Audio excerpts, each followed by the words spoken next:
ॐ ह्रां ह्रीं ॐ नमो भगवते श्रीमहाहनुमते प्रकटप्राक्रं सकल दिग्मण्डलयशोभितान् धवलीकृतजगत्हृदयं वज्रदेहं रुद्रावतार लङ्कापुरीदहन् उमामलमन्त्र उदधिबन्धन दशशिरकृतान्तक शीताशुषणवायुपुत्र अञ्जनीगर्भसम्भूत श्रीरामलक्ष्मणानन्दकर कपिशन्यप्राकार सुग्रीवसाह्य रणपर्वतोत्पाटन कुमारब्रह्मचारीन् गम्भीरनाद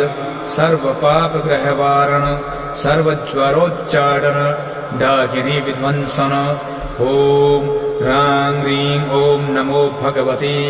महावीरवीराय सर्वदुःखनिवारणाय ग्रहमण्डल